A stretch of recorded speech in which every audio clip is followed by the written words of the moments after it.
सरकार ने कहा कि अब अनलॉक हो रहा है। एक फेज आया, दूसरा फेज आया, तीसरा फेज आया, चौथा फेज आया, पांचवा फेज आया। जैसे जैसे जो खुलता गया, जनता की भागीदारी उसमें बढ़ती गई।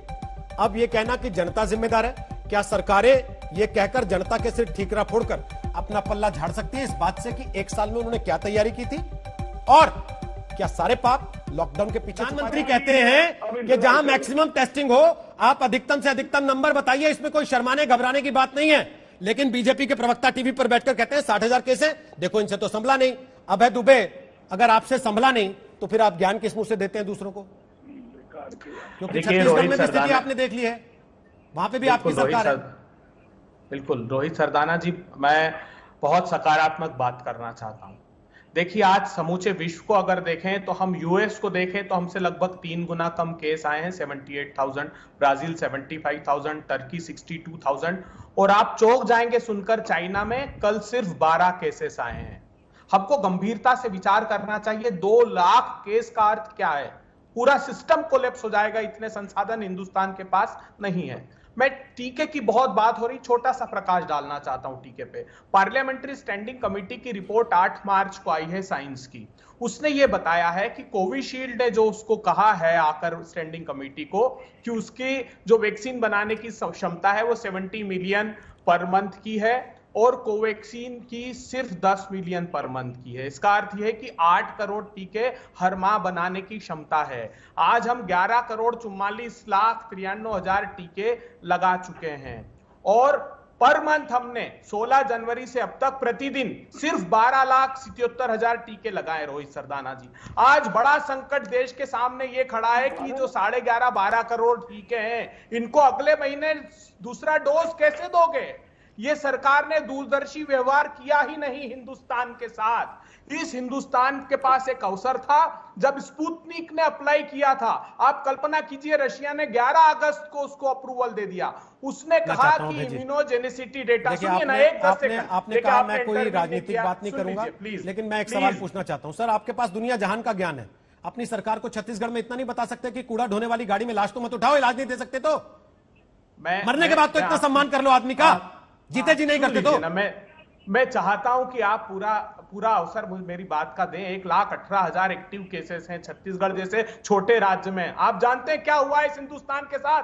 देश के प्रधानमंत्री जी, मैं आपसे पूछना चाहता हूं, बताइए, 21 अक्टूबर को जब हमारे सर्वाधिक टेस्ट हो रहे थे, 14,69,000 हिंदुस्तान में टेस्ट हो रहे थे क्योंकि 52,000 केसेस थे। हम उसको धीरे धीरे रिड्यूस करके हिंदुस्तान में सबसे कम 8 फरवरी को 8,715 केस पर ले आए प्रधानमंत्री जी। आज जब 2 लाख केस है तो उस दिन से भी कम टेस्टिंग, 13 लाख के लगभग हम टेस्टिंग करा रहे हैं। ये आपको इस पर एक बार गंभीरता से विचार करना चाहिए था। रेमडेसिविर 38,80,000 की इंस्टॉल्ड कैपेसिटी हमारी पर मंथ। सुनिए ना, 38,80,000 रेमडेसिविर बनाने की इंस्टॉल्ड कैपेसिटी पर मंथ है। 7 कंपनियां बनाती, हम एक्सपोर्ट पर एक्सपोर्ट करते गए, प्रतिबंध नहीं लगाया। ये आज स्थितियां निर्मित हुई। 3 दिन पहले आपने एक्सपोर्ट पर प्रतिबंध लगाया।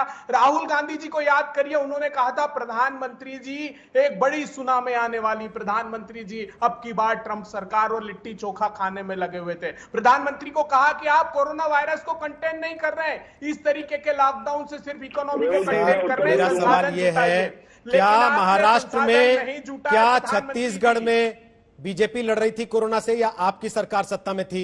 अजय आलोक, ब्रेक पर जाना है, उसके पहले आपसे कमेंट लेना चाहता हूं। क्या ये ब्लेम गेम बंद होगा? और अगर नहीं होगा तो क्या ये सारे पाप लॉकडाउन के पीछे छुपेंगे केवल? देखिए रोहित जी, ब्लेम गेम तो चलेगा नहीं तो फिर विपक्षी राजनीति दल होते किस लिए? और जवाब भी मिलेगा, संपूर्ण जवाब मिलेगा। कांग्रेस के मित्र इतने बड़े बड़ी ज्ञान दे रहे हैं। बगल में झारखंड है, अविभाजित बिहार होने के पहले बिहार के पास 3 लिक्विड ऑक्सीजन के प्लांट होते थे जो बोकारो जमशेदपुर में रहते थे। झारखंड में स्वास्थ्य मंत्री कांग्रेस पार्टी के बन्ना गुप्ता, उन्होंने 7 दिन पहले ऑर्डर निकाल दिया, एग्जीक्यूटिव ऑर्डर, कि लिक्विड ऑक्सीजन बिहार में नहीं जाएगी। नतीजा है कि बिहार में आपके ही रिपोर्टर कल से रिपोर्ट कर रहे हैं ऑक्सीजन की कमी हो रही है। अब हम उत्तर प्रदेश से मंगवा रहे हैं, वेस्ट बंगाल से मंगवा रहे हैं, वहां भी मना हो गया है। तो ये है ब्लेम गेम, लेकिन ये सच्चाई है। एग्जीक्यूटिव ऑर्डर की कॉपी निकाल लीजिएगा, इसका भी जवाब दें कांग्रेस पार्टी क्यों कर रहे हैं भैया सब, और जबकि वो संपत्ति तो बिहार सरकार की है। डिस्प्यूटेड है सुप्रीम कोर्ट में, उसका जवाब नहीं देंगे तो ब्लेम गेम चलेगा। सच्चाई है, एक डॉक्टर की तरह बता रहा हूं आपको, जिस ढंग से केसेस बढ़ रहे हैं एक एकदम एडमिनिस्ट्रेटिव डिसीजन होना चाहिए। अगर लॉकडाउन की जरूरत है तो हर जिलों में होनी चाहिए, इसमें कोई शक नहीं है।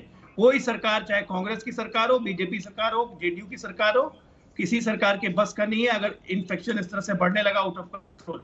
ये जनता को समझना पड़ेगा, जन भागीदारी नहीं होगी सरकार कुछ नहीं कर सकती है। रोहित जी, सच्चाई यही है।